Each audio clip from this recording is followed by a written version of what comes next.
buenas noches. La Sociedad Mexicana de Radiología e Imagen les da la más cordial bienvenida a esta sesión de residentes.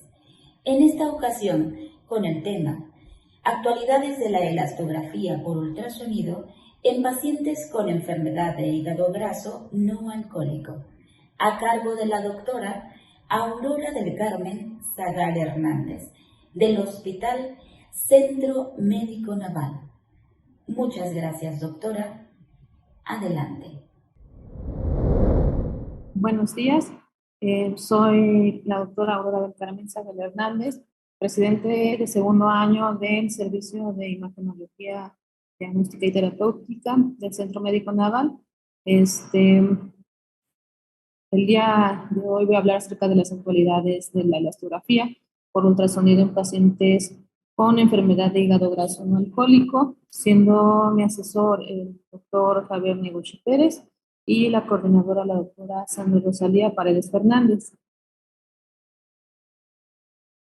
Bueno, dentro del contenido de esta plática vamos a hablar acerca del objetivo principal, una breve introducción acerca de la enfermedad de hígado graso no alcohólico, métodos diagnósticos, así como sus técnicas y recomendaciones.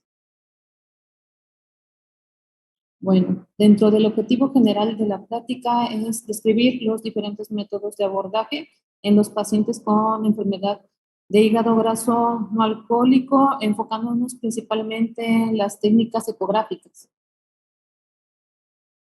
Para ello, pues, como bien sabemos, la enfermedad de hígado graso no alcohólico es definida por la presencia de una acumulación excesiva de grasa hepática, descartando otras causas secundarias, incluidos el consumo excesivo de alcohol, medicamentos estetogénicos, así como otras causas de enfermedades hepáticas concomitantes. Si bien sabemos, la prevalencia de la enfermedad es un aproximado del 25% y solo un subconjunto de la población afectada estará en riesgo de una progresión. Por lo que esta enfermedad representa un espectro de enfermedades que va desde la esteatosis hasta la cirrosis, pasando por la esteatosis, hepatitis no alcohólica, la fibrosis. La importancia de esto es que la prevalencia va creciente en paralelo con la epidemia mundial del síndrome metabólico, relacionado principalmente con la obesidad. Y hay otro grupo de condiciones que le incluyen, como la hipertrigliceridemia, la reducción del colesterol HDL, la hipertensión y alteraciones de la glucosa. Aquí, bueno, pues en este contexto ha surgido pues una necesidad significativa de biomarcadores no invasivos de esta enfermedad, tanto de imagen como químicos y clínicos. Como podemos observar en pantalla, del lado izquierdo podemos observar cómo es la progresión desde la estatosis hasta la fibrosis. De las técnicas de imagen, de las cuales vamos a hablar más adelante, está el ultrasonido, también está la resonancia magnética en diferentes secuencias. Los biomarcadores a los que también se hace referencia en varios artículos son los índices de esteatosis hepática, los índices de grasa del hígado principalmente, varios scores, así como marcadores bioquímicos como son el AST, EGT, y en lo que se refiere al ultrasonido, podemos hacer énfasis en la elastografía transitoria, los parámetros de tensión controlada, en sus diferentes modalidades o técnicas, para lo cual, pues al hablar de los métodos principales, están el ARFI, que es la radiación acústica por fuerza de impulso, los parámetros de atenuación controlada, la elastografía transitoria y la elastografía por resonancia magnética. Bueno, de las fuerzas de radiación de impulso acústica, como bien sabemos, es emitida y usada para deformar el tejido. El desplazamiento resultante es monitorizado y se van a realizar mediciones de la velocidad de la onda de corte, ya sea en un área pequeña o desde puntos de medición secuenciales, que es el bidimensional, o el Shapeware 2D. Esto va a depender las varias secuencias, dependiendo del equipo operador o la marca de estos. Por ejemplo, en la imagen del lado izquierdo, pues tenemos una ecografía hepática por onda de corte, en la cual en la imagen del lado izquierdo podemos observar que nos da un umbral de confianza del 60%.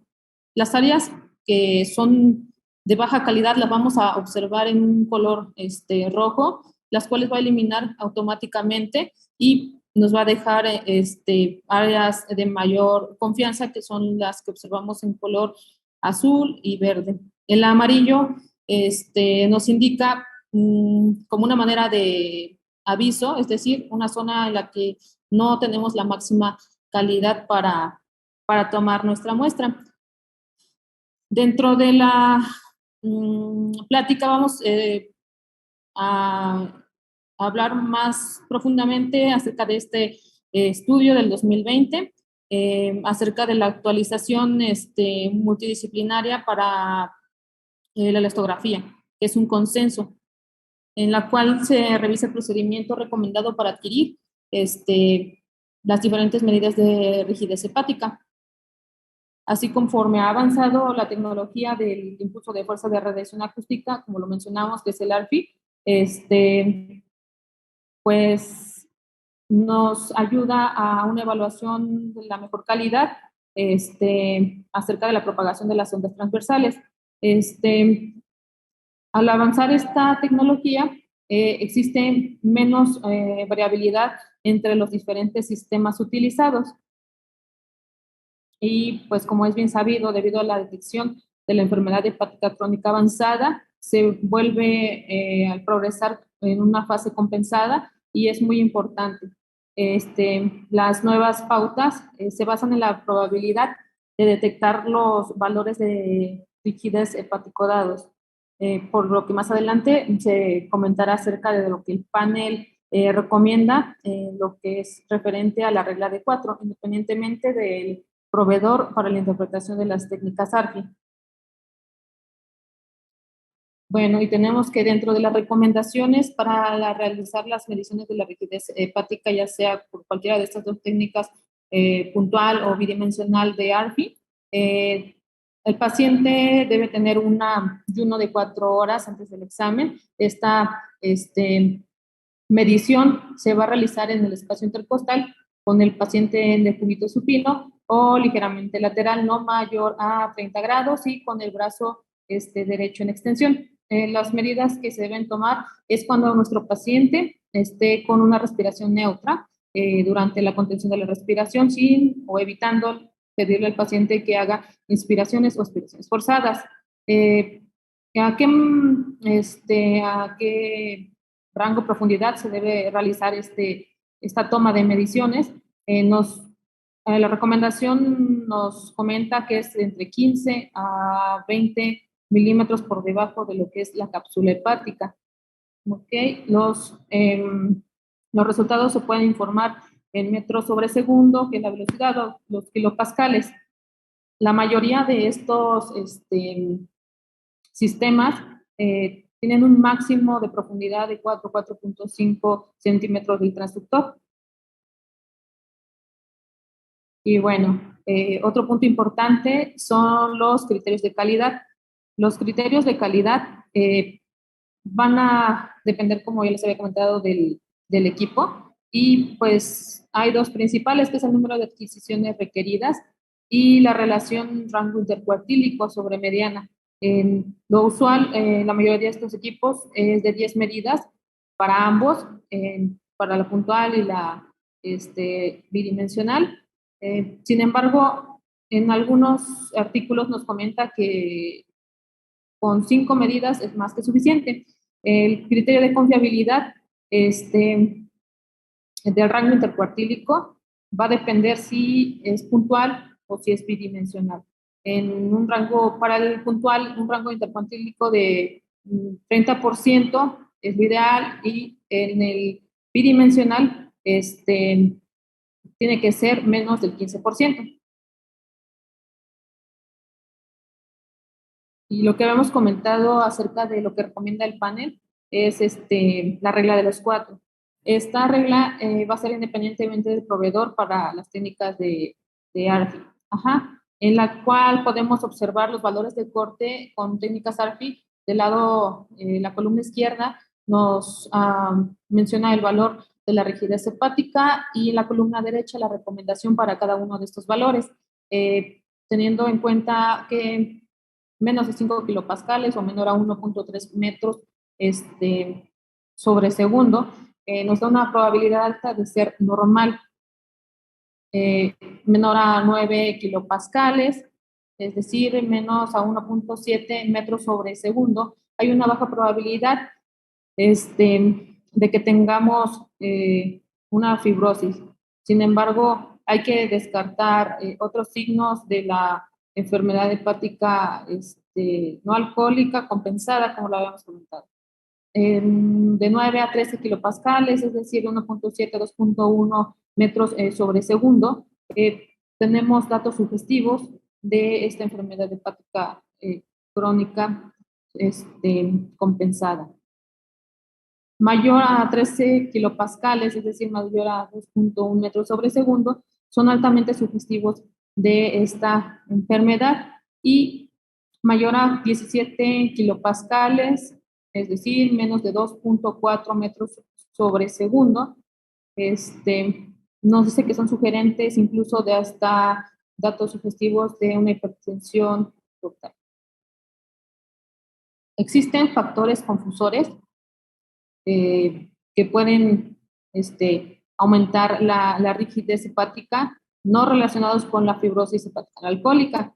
Estos no solo se van a limitar a lo que es la hepatitis aguda o la hepatitis viral B y C. Estos factores confusores son la colestasis obstructiva, la congestión hepática, enfermedades infiltrativas, como por ejemplo la amiloidosis, el linfoma, las enfermedades extramedulares. Otros factores que también pueden afectar la medición de la rigidez hepática, como la hiperemia postprandial o el ejercicio físico intenso. Dentro de los informes, o lo que recomiendan realizar en un informe, es colocar el nombre del proveedor del sistema, la técnica que se usó, es decir, si fue puntual, bidimensional. La sonda utilizada, si bien sabemos, existen dos sondas ya documentadas, que son la sonda M y la sonda XL. ¿De qué depende esto? Actualmente se ha usado la sonda XL para pacientes con obesidad, es decir, con un índice de masa corporal mayor a 30. También se debe reportar el número de adquisiciones, el rango intercuartílico sobre mediana, así como las conclusiones. En las conclusiones se hace referencia a la regla de las 4 que habíamos comentado previamente, y usualmente todos los equipos ya al final nos da un informe acerca del número de adquisiciones, así como el rango intercuartílico o el factor de confianza utilizado.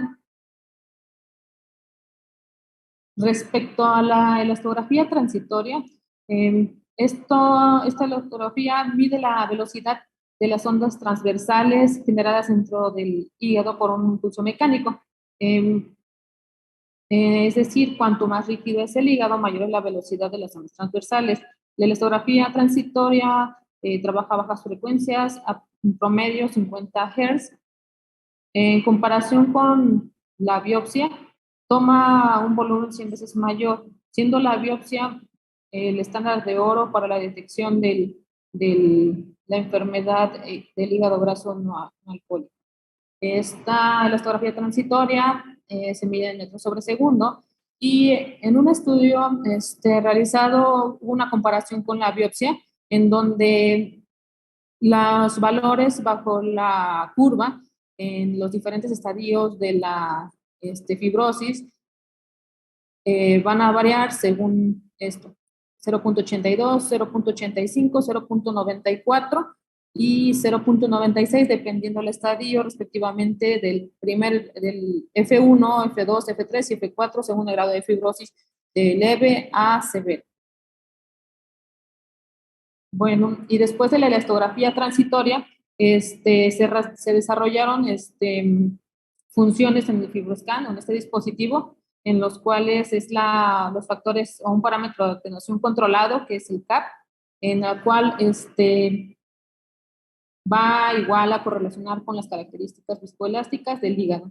Se utiliza se ha utilizado con más auge en estudios, sin llegar a ser concluyente, ¿no?